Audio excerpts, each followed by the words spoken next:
धुंधकारी जैसे महान पतित को इस कथा ने पावन कर दिया। धुंधकारी रास्ते से भटक चुका था, गलत रास्ते पे चला गया था, शराब पीता था, जुआ खेलता था, पर नारियों का संग करता था। 5 स्त्रियों से उसने संबंध रखा। परिणाम क्या हुआ? 5 स्त्रियों ने गला दबाकर धुंधकारी को अंत में मार दिया। धुंधकारी प्रेत बन के भटकने लगा। धुंधकारी 5 स्त्रियों का गुलाम हो गया था। ये आध्यात्म विषय से यदि समझा जाए तो हम सभी 5 स्त्रियों के गुलाम हैं। हम सभी की 5 स्त्रियां हैं। कौन कौन सी? हमारे विषय, हमारी आंख, हमारा कान, हमारी नाक, हमारी जिह्वा और हमारी त्वचा, चमड़ी, ये 5 इंद्रियां हैं हमारी। इन 5 के हम गुलाम हैं। आप पूरी जिंदगी अच्छा अच्छा देखना चाहते हैं, अर्थात आंखों की गुलामी कर रहे हैं कि नहीं? आंख चाहती अच्छा देखने को मिले, कान चाहते हैं अच्छा सुनने को मिले, ये शरीर चाहता अच्छा छूने को मिले, स्पर्श करने को, चमड़ी यही चाहती है अच्छा स्पर्श करने को मिले, भोगों की तमन्ना है। नाक चाहती है बढ़िया सा सूंघने को मिले, और जिह्वा रसना चाहती है कि बढ़िया बढ़िया चखने को हमें मिलता रहे। ये 5 इंद्रियां हमारी हमें लेकर डूब जाती हैं। आप सभी इन 5 की भरपाई कर रहे हैं। और मुझे एक बात बताइए, आपकी जिंदगी पूरी हो जाएगी, क्या इन 5 की इच्छाएं आप पूरी कर पाएंगे? क्या देखने की इच्छा पूरी होगी? क्या सुनने की इच्छा पूरी होगी? क्या सूंघने की इच्छा पूरी होगी? क्या खाने की इच्छा पूरी होगी? क्या भोगों की इच्छा पूरी होगी? पूरी जिंदगी में क्या आप इन पे विजय प्राप्त कर सकते हैं? नहीं। धुंधकारी भी आदी हो गया देखने का, खाने का, स्पर्श का। क्या परिणाम हुआ? उन 5 इंद्रियों ने मार दिया, अर्थात आपकी पूरी जिंदगी चली गई। इनकी कामना पूरी करते करते और इन्होंने ही अंत में आपको मौत के घाट उतार दिया, मर गए। पूरी जिंदगी धन समेटते समेटते चली गई, पर संतोष था? हुआ नहीं। पूरी जिंदगी भोग भोगते भोगते चली गई, पर इच्छाएं थी कि पूरी हुई ही नहीं। किसकी इच्छाएं पूरी हुई बताओ? बुढ़ापा आ गया, जीवन का आखिरी पल चल रहा है। बुढ़ापे के आखिरी क्षण में भी क्या इच्छाएं पूरी होती हैं? मैया जी, ओ मैया बताओ, यहां जितनी बूढ़ी बूढ़ी माताएं बैठी हैं, बताएं कि आपकी इच्छाएं पूरी हो गई? ना तो देखने की इच्छा पूरी हुई। एक दादी मर रही थी, यहीं भोपाल की थी। यमराज से कहा, महाराज 1 साल का टाइम और दे दो। क्या करेगी 1 साल का? बोले बस पोते का मुंह और देख लूं। तो आंख चाहती है देखना, हा? नाती हो, पोता हो, हाँ? इन इंद्रियों ने हमें ठग लिया है, हमें पता ही नहीं चला। जन्माद्यस्य यतोऽन्वयादितरतस्य चार्थेषु विज्ञः स्वराट् तेने ब्रह्महृदाययादिकवये मुह्यन्ते सूरयः तेजो वारिमृदां यथा विनिमयो यत्र त्रिसर्गो मृषा धाम्ना स्वेन सदा निरस्तकुहकं सत्यं परं धीमहि। सत्य की वंदना करते हैं व्यास जी और भागवत जैसे महान ग्रंथ को प्रारंभ करते हैं। जिसने हमें जन्म दिया, हमारा पालन करता है, हमारा संहार करेंगे, उन सत्यम परम धीमहि को प्रणाम किया गया है। जो स्वराट हैं, स्वानैव राजतीति स्वराट, चार्थेषु विज्ञः स्वराट, जो सब कुछ जानते हैं। अच्छा, भगवान से आपकी कोई बात छिपी नहीं है भक्तों, भगवान से हमारी कोई भी बात छिपी नहीं है। ना तो हमारे पाप छिपे हैं, ना तो हमारे पुण्य छिपे हैं। भागवत की शुरुआत होती है एक प्रश्न से। भागवत का प्रथम प्रश्न है, मनुष्य मात्र का धर्म क्या है। शास्त्र बहुत हैं, शास्त्रों का सार क्या है। मनुष्य के कल्याण का साधन क्या है। ईश्वर सगुण है या निर्गुण है। भगवान अवतार कितने लेते हैं, भगवान के अवतार कितने हैं, और धर्म कहाँ चला गया। जब भगवान आए तो धर्म की स्थापना करने आए, जब भगवान धराधाम को छोड़कर चले गए तो धर्मः कम शरणम गता, धर्म किसकी शरण में गया, धर्म कहाँ चला गया। ये प्रश्न का उत्तर श्री सूत जी महाराज से शौनक आदि ऋषि चाहते हैं। आइए अब हम इन प्रश्नों के उत्तर की ओर चलें। सूत जी ने सबसे पहले अपने गुरु जी को प्रणाम किया। यम प्रव्रजंत मनुपेतमपेत कृत्यम द्वैपायनो विरह कातरया जुहाव। सुखदेव भगवान को प्रणाम करते हैं और चलते हैं भागवत के प्रथम प्रश्न पर। भागवत का प्रथम प्रश्न है, मनुष्य का धर्म क्या है। हाँ मैया जी, ओ मैया थोड़ा सावधान हो जाइए, शोर मत करिएगा, बिल्कुल शांति से। मनुष्य का धर्म क्या है। परहित सरिस धर्म नहीं भाई, पर पीड़ा सम नहीं अधमाई। मनुष्य का धर्म है, सत्य बराबर तप नहीं, झूठ बराबर पाप, धर्म न दूसर सत्य समाना। हम सभी का धर्म है मेरी माँ सत्य बोलना। अच्छा, आप लोग धर्म किसे मानते हैं। लोग कहते हैं हमारा धर्म हिंदू धर्म है, कुछ कहते हैं हम मुसलमान हैं, मुसलमान हमारा धर्म है। कोई कहते हैं ईसाई धर्म के लोग हैं ये, कुछ कहते हैं बौद्ध धर्म के लोग हैं ये, कुछ कहते हैं कि ये सिख धर्म के लोग हैं। याद रखना मेरी माँ, ये धर्म नहीं है, ये मजहब है। ये क्या है, ये मजहब है।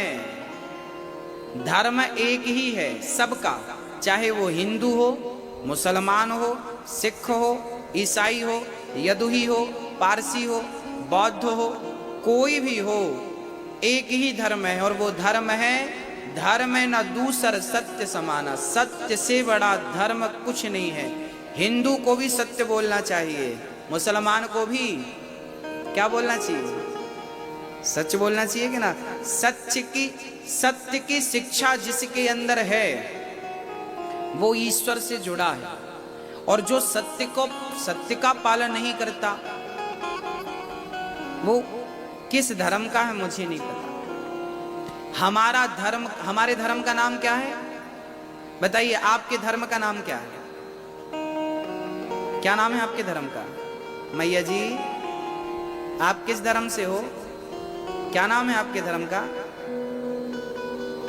बताइए। आपका धर्म क्या है, बोलो क्या धर्म है, नहीं पता। लो अभी पहली की बात, आप तो नर्सरी के विद्यार्थी और हम आपसे बात पीएचडी की कर रहे हैं। आप तो नर्सरी के विद्यार्थी हैं, उस प्रकार का ज्ञान हमें देना पड़ेगा आपको। हमारे धर्म का नाम है सत्य, सनातन। सनातन मीन्स पुराना। सत्य सनातन धर्म की जय बोलते हैं कि नहीं, सत्य सनातन धर्म की। हमारे धर्म का नाम ही सत्य है, अर्थात सत्य ही हमारा धर्म है, ये समझिए। सत्य ही हमारा क्या है, धर्म। धर्म न दूसर सत्य समाना, गोस्वामी जी कह रहे हैं। एक ही धर्म एक व्रत नैमा। हमारे शास्त्र कहते हैं एक ही धर्म है, दो धर्म नहीं। मनुष्य का धर्म क्या है, सत्य बोलना। अच्छा, आप में से मनुष्य कितने हैं? हाथ खड़े करें। जो मनुष्य हैं वो हाथ उठाएं। मनुष्य के रूप में शैतान भी तो हो सकते हैं। हाँ?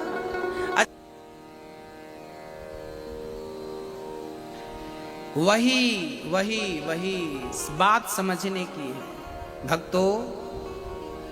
भगवान निराकार भी है, भगवान साकार भी है। कैसे?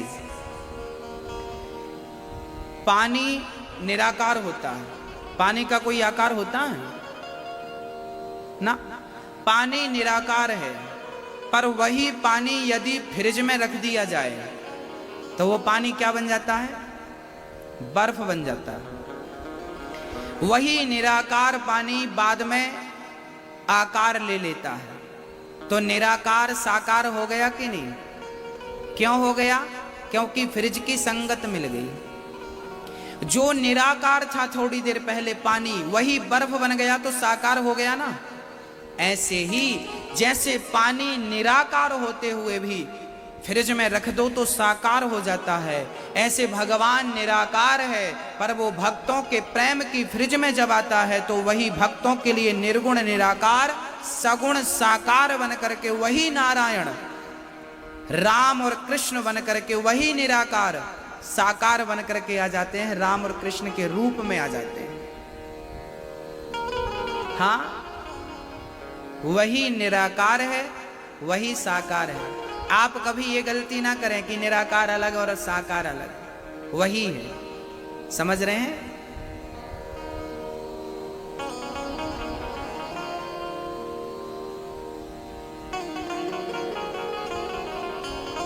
भगवान जब जब आए तो धर्म की स्थापना करने आए, जब भगवान गए तो धर्मः कम शरणम गता। धर्म कहाँ चला गया? धर्म किसकी शरण में गया?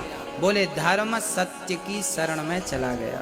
जहां सत्य है वहां धर्म है। आप कहते हैं कि मैं धर्मात्मा हूं, याद रखना भक्तों, जो सत्यवादी होगा वही धर्मात्मा हो सकता है। झूठ बोलने वाला गलत सील लगा के घूमे कि मैं धर्मात्मा हूं, तो धर्मात्मा कभी हो ही नहीं सकता। सच बोलने वाला, सच के मार्ग पर चलने वाला व्यक्ति ही धर्मात्मा हो सकता है, अन्यथा कोई धर्मात्मा हो नहीं सकता। आप दिन भर झूठ बोलें और कहें कि मैं धर्मात्मा हूं, हाँ संभव है? गांव में कहावत कहते हैं कि 100 चूहे खाकर बिल्ली हज को चली। 100 चूहे खाकर बिल्ली कहां चली? हज को चली, यात्रा पे चली, तीर्थ यात्रा पे। जो आदमी दिन भर झूठ बोलता है वो कहता है कि मैं धर्मात्मा हूं, तो हंसी आती है।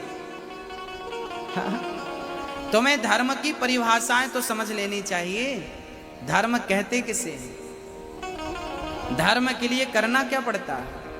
मेरी माँ, आप सभी लोग धर्म के मार्ग पर चल सकती हो, बस सत्य को पकड़ लीजिए। संकल्प लीजिए कि कभी झूठ नहीं बोलेंगे।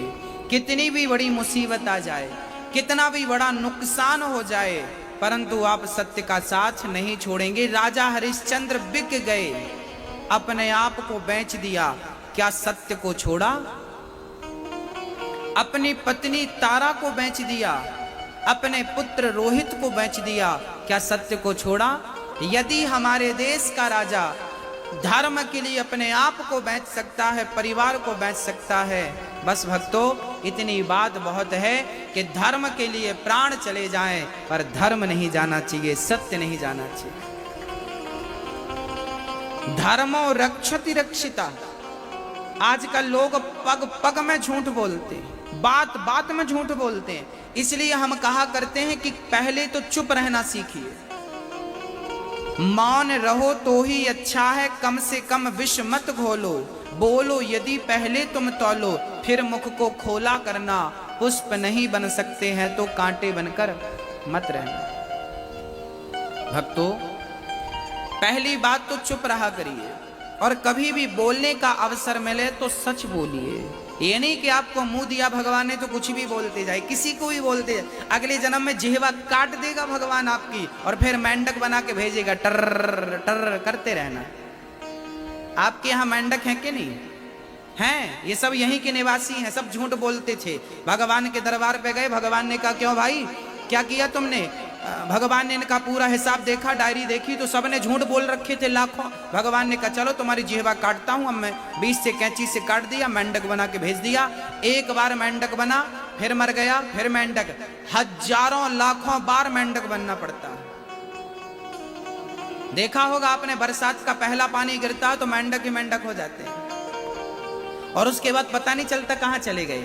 भगवान इनको बरसात में भेजता है केवल 1 महीने 2 महीने के लिए, जाओ खूब टर्राओ। खूब टर्राते थे ना ये लोग।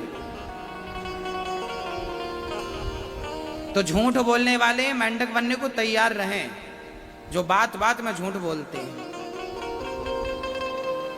क्योंकि भगवान के यहां पे माफ कुछ नहीं है, भोगना तो पड़ेगा। कर्मों की सजा भोगनी पड़ती है। पितामह भीष्म जैसों को भोगना पड़ा। कल हमने बताया था कि दशरथ जी को भोगना पड़ा। दशरथ जी को श्राप लगा था कि तुम अपने बच्चों के वियोग में तड़प तड़प के मर जाओगे, तो दशरथ जी को भी अपने पाप का फल भोगना पड़ा कि नहीं? पितामह भीष्म को बाणों की सैया पर लेटना पड़ा। क्यों? क्योंकि उन्होंने एक जन्म में, पिछले जन्म में एक सर्प को कांटों के ढेर में डाल दिया था। सर्प पर कांटे चुभ गए थे और वो सर्प तड़प तड़प कर मर गया था। इस जन्म में पितामह भीष्म को भी बाणों की सैया में लेट करके उस पाप का प्रायश्चित करना पड़ा। पितामह भीष्म जैसों को भोगना पड़ा है अपने कर्मों का फल, बचेगा कोई नहीं। इसलिए जरा हिसाब किताब से चलना। मुंह दिया है भगवान ने, किस लिए? किस लिए दिया है? केवल राम नाम जपने के लिए। मुंह दिया है केवल भगवान का नाम। कान दिए हैं केवल कथा। कान से किसी की निंदा चुगली मत सुनिएगा, हाँ, नहीं तो क्या होगा? बिगड़ जाएगा समय। भक्तों, जिनके पास वक्त है उन्हें वक्त की कीमत ही पता नहीं। जिनका वक्त हाथ से निकल गया वो वक्त के लिए रो रहे हैं, समय के लिए रो रहे हैं। इसलिए आपसे निवेदन करता हूं कि आप भगवान का चिंतन करते रहें और बस भगवान से कहते रहें कि प्रभु मैं तेरा, तू मेरा। यदि नाम भगवान का लेते गए तो कितने भी बड़े पापी हम हैं, भगवान माफ कर देंगे, माफ कर देंगे भगवान। रावण ने सीता को चुराया, हनुमान जी को भेजा, जाओ यदि अभी भी मान जाए तो मैं उसे माफ कर दूंगा। राम जी ने रावण को 2 मौके दिए। पहला मौका हनुमान जी को भेजा, अभी भी सुधर जा मैं माफ कर दूंगा। दूसरा मौका अंगद जी को भेजा और तीसरा भी मौका दिया। जब राम जी के सामने रावण खड़ा हुआ तो राम जी ने कहा कि अभी भी तू मेरी शरण में आ जा, मैं तुझे माफ कर दूंगा। जब शरण ग्रहण नहीं किया तो परिणाम क्या हुआ? रहा ना कोकुल रोबनिहारा। रावण मरा तो रोने वाला कोई नहीं बचा। जो भगवान से पंगा लेता है ना, उसकी हालत ऐसी होती है कि गली गली पुतले जलाए जाते हैं। हाँ, और हाँ, जिसके लायक ही नहीं मैं, जिसके लायक ही नहीं मैं, वो मिल जाता है। क्यों घबराऊं मैं, मेरा तो श्याम से नाता है। भक्तों, सूत जी महाराज ने भगवान के 24 अवतारों का वर्णन किया। भगवान ने 24 अवतार लिए हैं, 23 अवतार ले चुके हैं, एक बाकी है।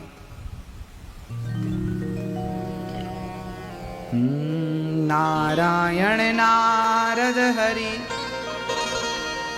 कपिल देव श्री राम। हंस हयग्रीव मोहिनी दत्तात्रेय सुखधाम।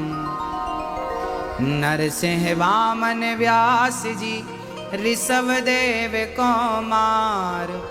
यज्ञ पुरुष धनवंतरी बुद्धि कल के अवतार। पृथु राजा बारह पुनि कृष्ण चंद्र भगवान। परशुराम मत्स्य कमठ पद्म पुराण प्रमाण।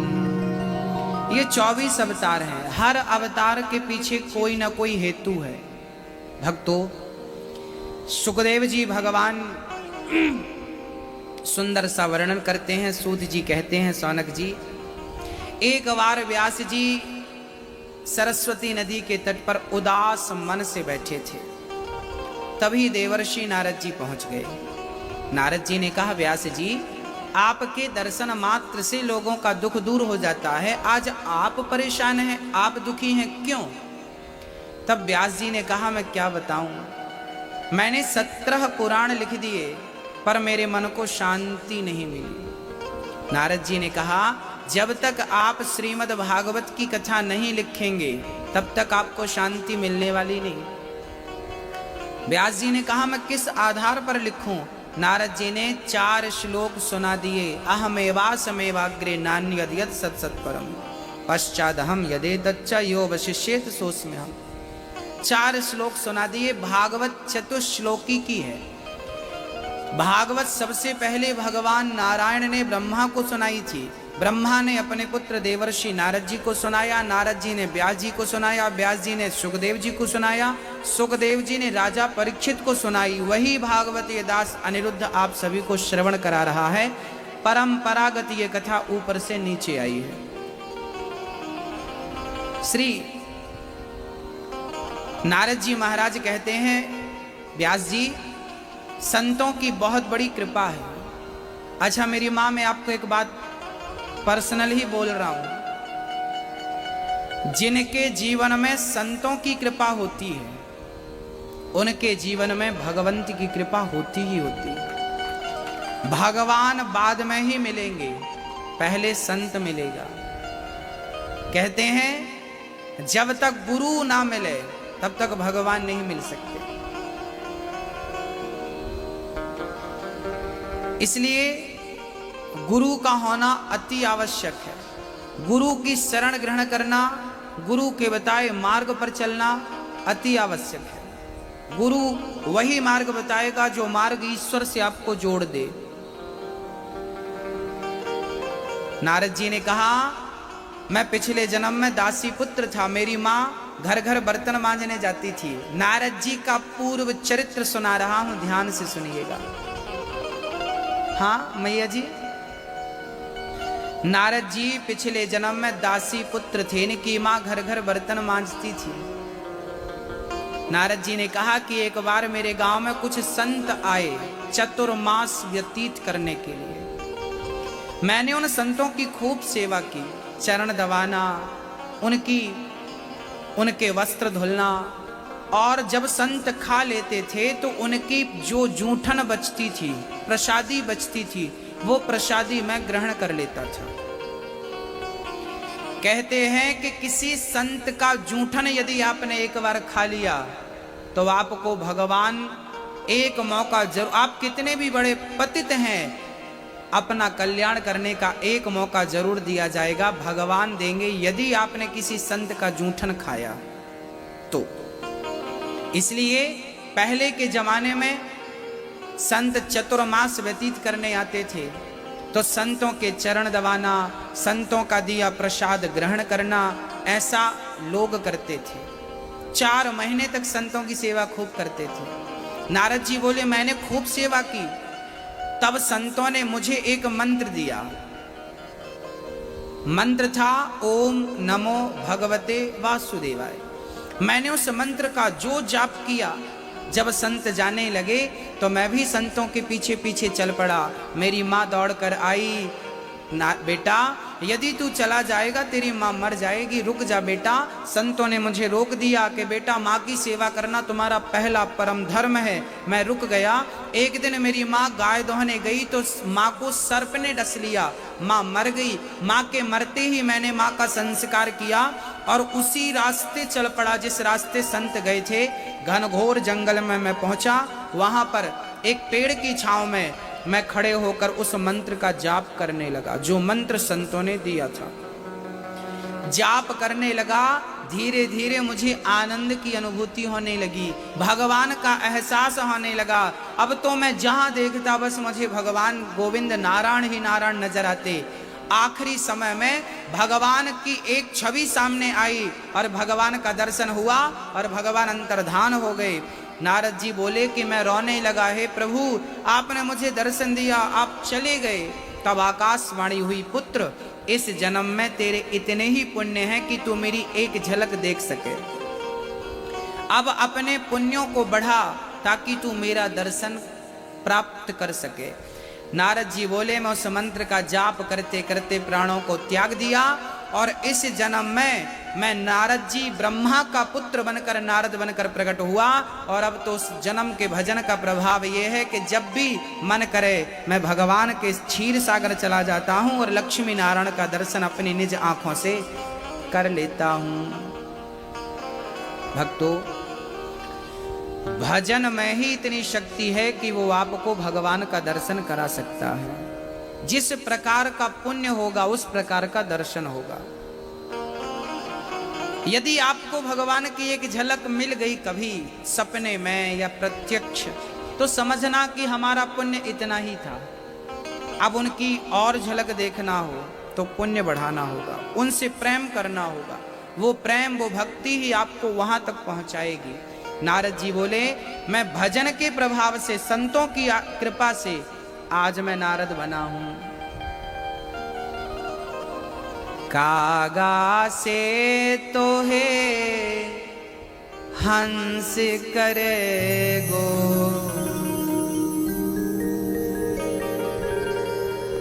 कौआ भी हंसों की भाषा बोलता है। हरि सुमिरन में लाग रे तेरे अच्छी बनेगी, संतन के संग लाग रे तेरी बिगड़ी बनेगी।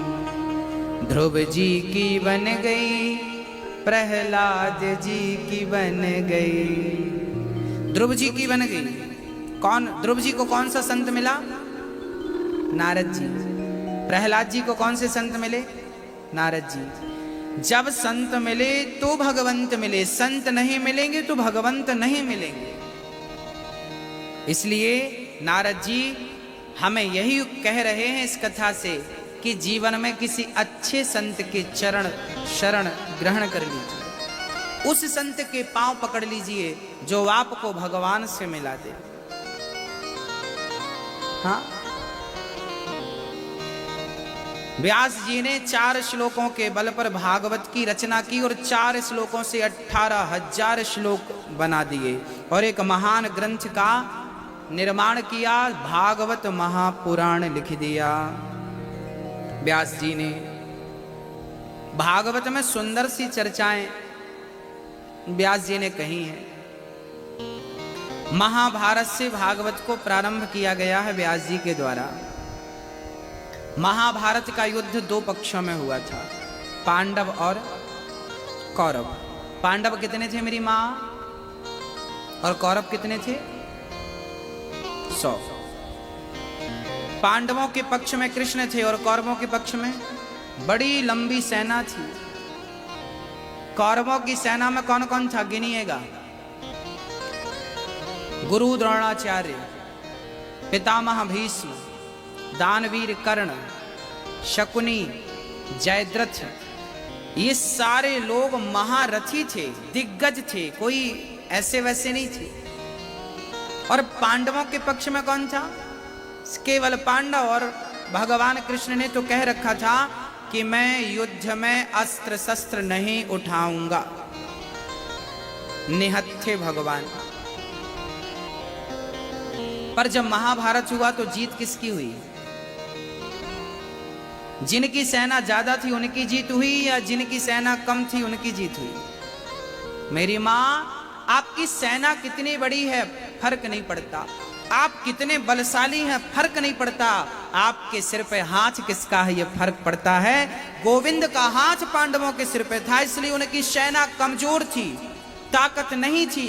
अरे अर्जुन के गांडीव में इतनी शक्ति नहीं थी कि पितामह के शरीर को छलनी कर सकें। किया किस बल पर किया? गोविंद की कृपा से किया। करते हो तुम कन्हैया, मेरा नाम हो रहा है और मेरा आपकी कृपा से सब काम हो रहा है। बस मेरी मां, भगवान सब कुछ करते हुए भी कुछ नहीं करते और कुछ नहीं करते हुए भी सब कुछ करते हैं। बिनु पग चलहि सुनहि बिनु काना, कर बिनु कर्म करहि विधि नाना। वो बिना पांव के चलने की सामर्थ्यता रखते हैं भगवान। अच्छा, कोई आपसे पूछे भगवान किसे कहते हैं, तो भगवान की परिभाषा क्या है? क्या है? नैष्कर्म्यप्यच्युत भाव वर्जितम न शोभते। भगवान की परिभाषा है ऐश्वर्यस्य समग्रस्य धर्मस्य यशः श्री ज्ञान वैराग्य और चैव षड्नाम भक्तिर्न। जिसमें ये 6 गुण हो वो भगवान है। कौन कौन से? बोले बिनु पग चलहि सुनहि बिनु काना, कर बिनु कर्म करहि विधि नाना।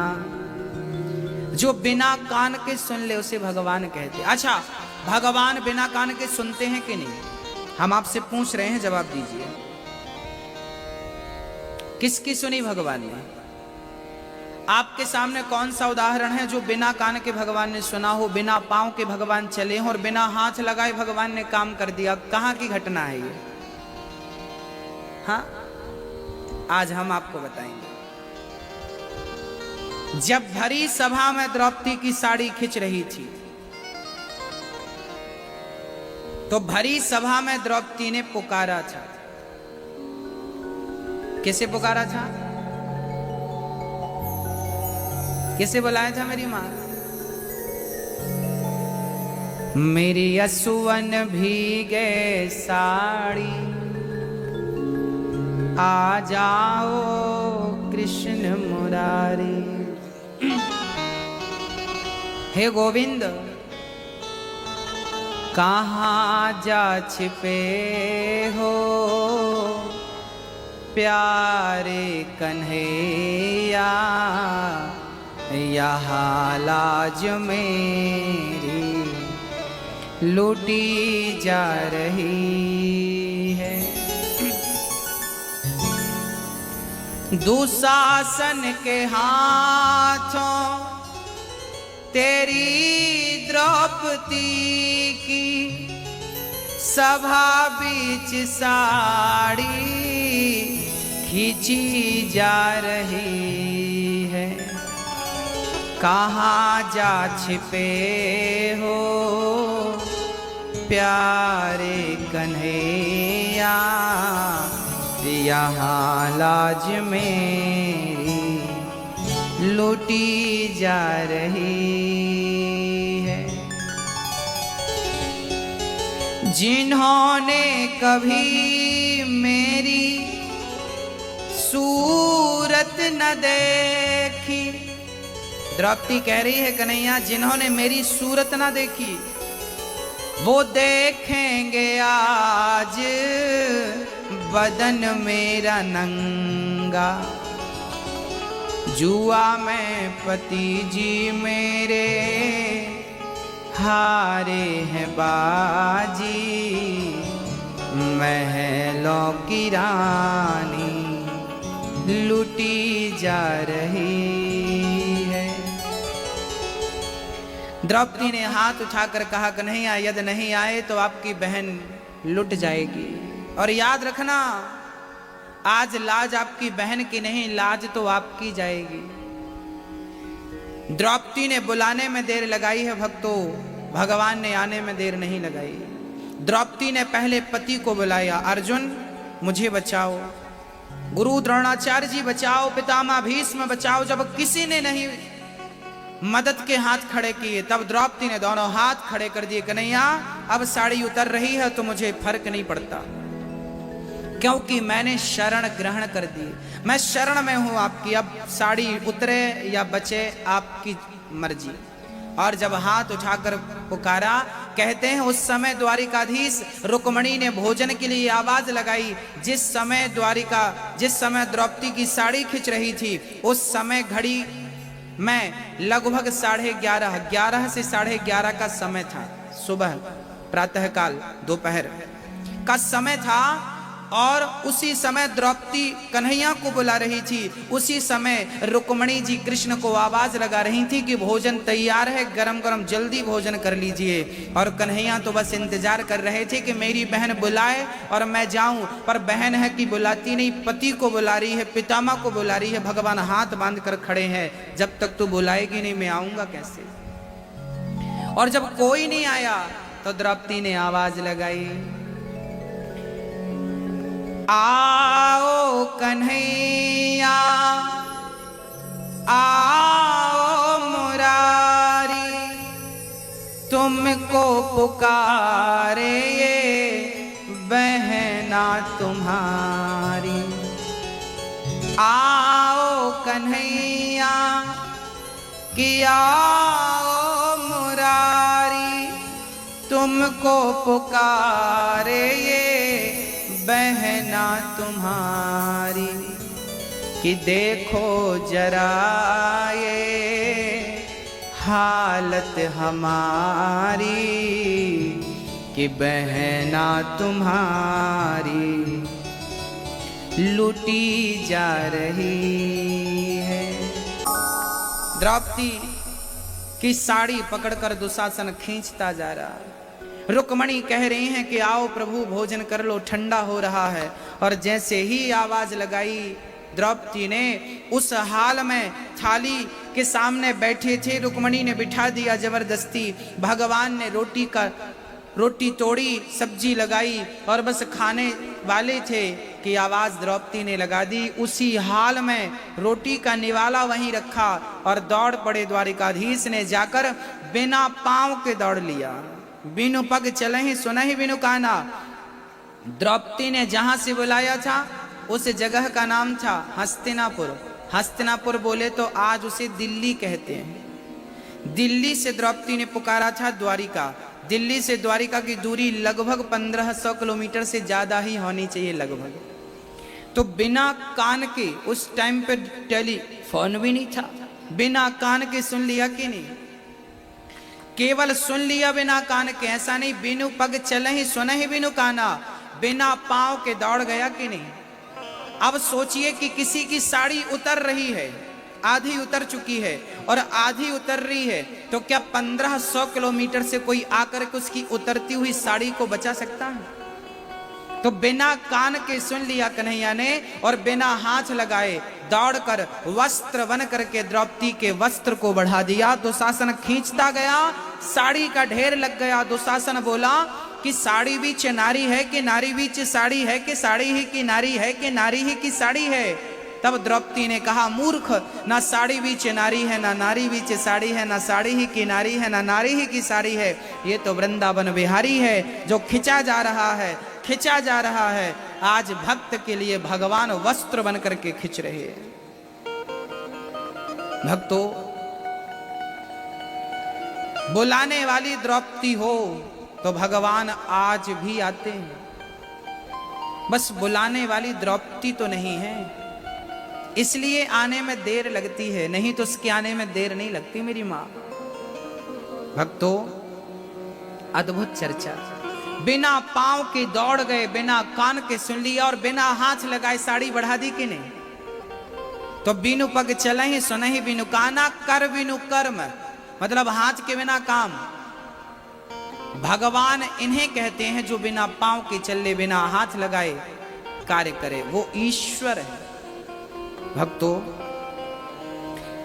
ऐसे भगवान की शरण यदि ग्रहण की जाए तो जैसे द्रौपदी की लाज उन्होंने जाने नहीं दी, सच्चे भक्त की कभी वो लाज जाने नहीं देते। यदि भक्ति अच्छी है, निष्काम है, सच्ची है, तो भगवान आपकी लाज नहीं जाने देंगे। प्रहलाद जी ने खंबे की ओर इशारा करके कहा था कि इस खंबे पे भगवान है। हिरण्यकश्यप ने खंबे पर प्रहार किया तो खंबा चीर के कौन प्रकट हुआ? नरसिंह भगवान आए। क्यों आए? यदि भगवान नहीं आते तो भक्त का वचन मिथ्या हो जाता। तो कभी भक्त का वचन मिथ्या ना हो, इसलिए भगवान नरसिंह बनकर प्रकट हो गए। भगवान कहते हैं कि मेरा वचन मिथ्या हो तो चलेगा, पर मेरे भक्त का वचन मिथ्या ना हो। भगवान अपने भक्त के वचन की लाज रखते हैं, याद रखिएगा। बस प्रेम से पुकारा जाए। महाभारत का युद्ध पूरा हुआ, 99 कौरव मारे गए, 100वां था दुर्योधन। भीम भैया ने गदा के प्रहार से दुर्योधन की दोनों जंघाओं को तोड़ दिया, जांघ टूट गई। मौत को पुकार रहा है दुर्योधन, मौत आ जाती तो मैं मर जाता, पर इतना पापी था कि मौत जल्दी से आई नहीं। गुरु द्रोणाचार्य के पुत्र अश्वत्थामा वहां पर आ गए। अश्वत्थामा ने कहा, दुर्योधन मैं आपकी क्या मदद करूं? क्या अच्छा सा वैद्य दिलाकर मैं आपका इलाज करा दूं? दुर्योधन बोला, मित्र मेरी एक ही इच्छा रह गई है आखिरी, क्या पूरी कर सकते हो? हाँ हाँ, क्या इच्छा है? कहा दुर्योधन ने कि मेरी अंतिम इच्छा है कि मैं पांडवों को मरा हुआ देखूं अपनी आंखों से। मैंने पूरी एड़ी चोटी लगा ली परंतु पांडवों को मार ना सका। अब तुम मेरी इच्छा पूरी कर दो। अश्वत्थामा बोले, मैं जरूर पूरी करूंगा। रात्रि के 12 बजे अश्वत्थामा चल पड़े कि युद्ध में तो जीत ना पाए, अब पांडव सो रहे होंगे तो सोते हुए पांडवों को मार दें, कैसे भी हो बस मर जाए। युद्ध में तो मार ना सके, अब छल से मारना चाहते हैं। सो रहे हैं पांचों पांडव और रात्रि के 1 बजे अश्वत्थामा चल रहे हैं पांडवों को मारने। अब देखिए कि भगवान अपने भक्तों की किस प्रकार रक्षा करते हैं। उन्होंने महाभारत के युद्ध में पांडवों को मरने नहीं दिया, तो क्या सोते हुए पांडवों को भगवान मरने देंगे? हाँ, रात्रि के 12 बजे जब अश्वत्थामा चले तो भगवान श्री कृष्ण ने रात्रि को पांडवों को जगाया। अर्जुन, भीम भैया, युधिष्ठिर भैया जागिए। पांडव जागे, कन्हैया रात्रि के 1 बज रहे हैं, क्या हुआ आपको नींद नहीं आ रही है? भक्त सो रहा है और भगवान भक्त के लिए जाग रहा है। निश्चिंत होके आप सोइए, विश्वास के साथ सोइए कि मेरा कन्हैया बाल भी बांका नहीं होने देगा। अर्जुन को, पांडवों को जगाया भगवान ने। अरे सारी दुनिया आपकी जीत का जश्न मना रही और आप सो रहे हैं, जागो। चलो, भगवान ने पांडवों को दूसरी जगह सुला दिया। अब संयोग देखिएगा कि उसी बिस्तर पर द्रौपदी के 5 बच्चे आकर सो गए। उन 5 बच्चों को पांडव समझकर, क्योंकि वो पांडवों के 5 का एक बेटा था। द्रौपदी 5 की पत्नी थी ना, पर द्रौपदी एक साथ 5 की पत्नी नहीं थी। उनके 11 महीने का टाइम नियुक्त था। 11 महीने तक वो अर्जुन की पत्नी रहेगी, फिर उसके 11 महीने तक वो युधिष्ठिर की पत्नी रहेगी, फिर उसके 11 महीने तक वो नकुल सहदेव की। ऐसे वो कहते हैं कि 5 कन्याओं में द्रौपदी का उच्च स्थान है। कहते हैं द्रौपदी हमेशा 16 वर्ष की कुंवारी कन्या रहती थी, उसका कुंवारपन कभी भंग नहीं होता था। शास्त्रों में ऐसा लिखा है, वो हमेशा कुंवारी ही रहती थी। एक पति से जब दूसरे पति के पास जाती थी तो वो कुंवारी ही जाती थी, पतिव्रता थी।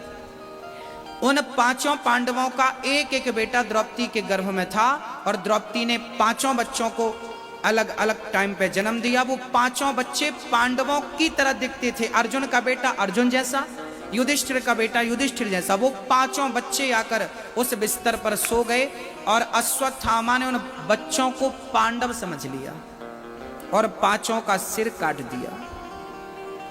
सिर ले जाकर दुर्योधन को दिखाया, मित्र देखो मैंने पांचों पांडवों की हत्या कर दी और ये रहा सबूत, पांचों का सिर लेकर आया। दुर्योधन बड़ा प्रसन्न हुआ, वाह मित्र तूने सारी इच्छाएं पूरी कर दी। और थोड़ी देर बाद जब ध्यान से देखा, दुर्योधन रोने लगा, मित्र ये पांडव नहीं, ये पांडव पुत्र है। दुर्योधन पहले प्रसन्न हुआ कि पांडव मर गए, बाद में दुख हुआ कि पांडव पुत्र हैं ये। उसी संधि में दुर्योधन की मृत्यु हो गई। अच्छा, दुर्योधन को वरदान था कि तुम पहले प्रसन्न होगे और प्रसन्नता के तुरंत बाद जब तुम्हें दुख होगा, जितनी प्रसन्नता उतना ही दुख जब होगा, तब तुम मरोगे, नहीं तो मरोगे ही नहीं। तो भगवान श्री कृष्ण से एक प्रश्न किया गया। अब विचार करिए कि भगवान ने पांडवों को बचा लिया, भगवान चाहते तो क्या उन बच्चों को नहीं बचा सकते थे, द्रौपदी के पांचों बच्चों को? भगवान पांडवों को बचा सकते थे तो द्रौपदी के 5 बच्चों को भी बचा सकते थे, पर जानबूझकर नहीं बचाया। क्यों नहीं बचाया? क्योंकि द्रौपदी के ये 5 बच्चे नहीं मरते तो दुर्योधन की मृत्यु कभी नहीं होती। दुर्योधन की मृत्यु के लिए इन 5 बच्चों को जन्म लेना पड़ा था, पता है आपको? केवल दुर्योधन की मृत्यु के लिए इन 5 बच्चों ने जन्म लिया था। दूसरी बात यह है कि जिसका टाइम जितना होता है ना, वो उतना ही रहता। उन 5 की उम्र उतनी ही थी, अधिक थी ही नहीं, तो भगवान कर क्या सकते थे? भक्तों, होनी तो भगवान भी नहीं टाल पाए।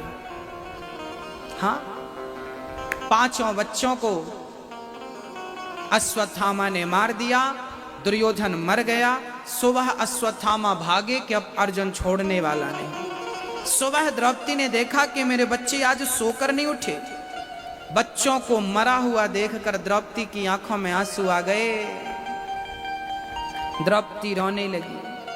अर्जुन ने कहा, द्रौपदी तेरे पुत्र के हत्यारों को तेरे सामने लाकर ना खड़ा किया तो मेरा नाम अर्जुन नहीं। भगवान श्री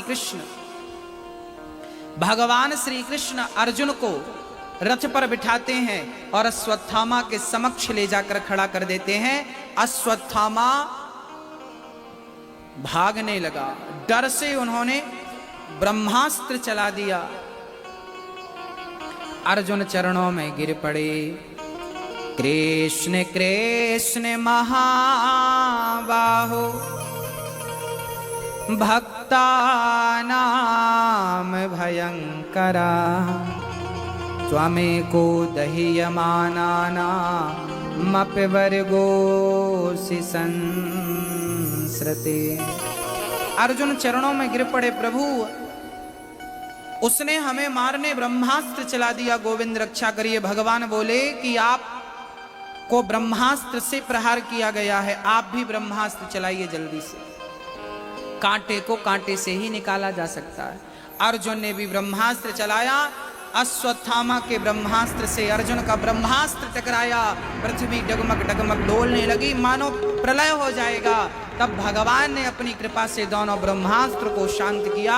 अर्जुन ने अश्वत्थामा के केस पकड़े और ले जाकर द्रौपदी के समक्ष खड़ा कर दिया। द्रौपदी, तेरे पुत्र का हत्यारा तेरे सामने खड़ा है, जो सजा देना चाहती हो आप दे दो। द्रौपदी ने अश्वत्थामा को देखा। अश्वत्थामा के हाथ बंधे थे, पांव बंधे थे, जमीन में बंधा हुआ पड़ा था। द्रौपदी को दया आ गई और द्रौपदी ने जल्दी से उसके हाथ पांव खोलकर आजाद कर दिया। अर्जुन ने कहा, द्रौपदी क्या तुम्हें इस हत्यारे पर दया आ रही है? द्रौपदी बोली, दया मुझे इस पर नहीं, दया इसकी मां पर आ रही है। क्या इसे मार देने से मेरे मरे हुए बच्चे जीवित हो जाएंगे? नहीं, बल्कि इसकी मां भी इसके वियोग में वैसे ही तड़पेगी जैसे मैं अपने बच्चों के वियोग में तड़प रही हूं। बस मेरी मां द्रौपदी कहती है कि बदले की भावना नहीं रखनी चाहिए। हाँ, दया धर्म का मूल है, पाप मूल अभिमान। तुलसी दया न छोड़िए, जब तक घट में प्राण। हमें दया कब तक करनी चाहिए मेरी माँ? जब तक हमारे शरीर में प्राण है तब तक हमें क्या करनी चाहिए? दया करनी चाहिए, क्षमा करना चाहिए। क्षमा बड़न को चाहिए, छोटन को उत्पात, काहरी को घट गयो जो भृगुमारी लात। अच्छा, आप क्षमा करते हैं कि नहीं? आपके अंदर क्षमा भाव है या नहीं? पूछ रहा हूं। हाँ मैया, ओ मैया, आपके अंदर क्षमा भाव है? अच्छा बताइए, आपने किसको क्षमा किया? किया किसी को अपनी जिंदगी में?